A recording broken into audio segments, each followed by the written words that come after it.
ఫైనల్గా ఓ మాట చెప్పండి రాజన్న, ఎట్లున్నారు మీరు? మంచుకున్నా. ఆరోగ్యం అయితే కొద్దిగా ఆరోగ్యం అయితే మంచిగానే ఉండదు, సాతి చేస్తుంది ఆరోగ్యం, మంచిగానే ఉన్నా.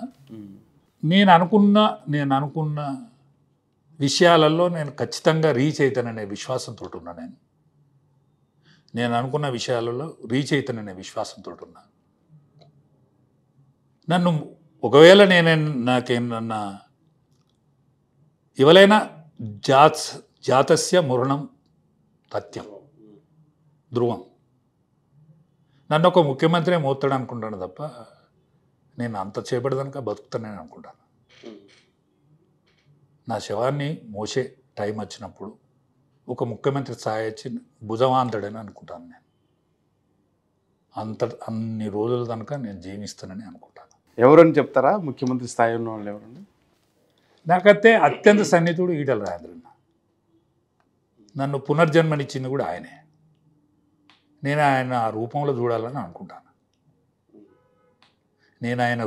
ఆ రూపంలో చూడాలని అనుకుంటాను. మొన్న తప్పింది.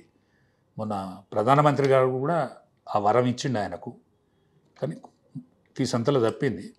ఇప్పుడు మళ్ళీ తప్పుతుందని నేను అనుకుంటలేను. మళ్ళీ వచ్చే రోజు ఒక్కటి చివరిగా మీ పంచకట్టు గురించి చర్చించుకుంటాం. ఎప్పుడు చూసినా ఏ పరిస్థితులు చూసినా ఇంతే వచ్చేస్తూ అంతే పంచకట్టుతో ఉంటారు మీరు. నాకు 11 ఏళ్ళ వయసులో మా అమ్మమ్మ ఇస్త్రీ శాఖలోని పిలిచి నా మనవానికి ఇస్త్రీ బట్టలు ఉండాలి అని చెప్పింది. నాకు ఇస్త్రీ బట్ట ఆనాటి నుంచి, నా వయసు 11 నుంచి ఉండేది. మా ఊళ్ళో దొరలు ధోతి కట్టేది. నేను స్కూల్ బంద్ చేసి ఇంటికి పోగా నా ప్యాంటు షర్ట్స్ అన్నీ మా దోస్తులకు ఇచ్చి ధోతి కట్టుకొని లాల్చి దొడుక్కొని ఇంటికి పోయాను.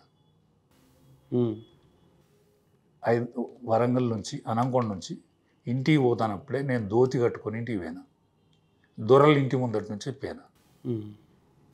ఆనాటి నుంచి నాకు ఒక్కంగి ఒక్క ధోతి ఉన్నా, కష్టాలుండి బాధలుండి అవస్థలుండి ఒక్కంగి ఒక్క ధోతి ఉన్నా నాకు ఇస్త్రీ బట్టే ఉన్నది.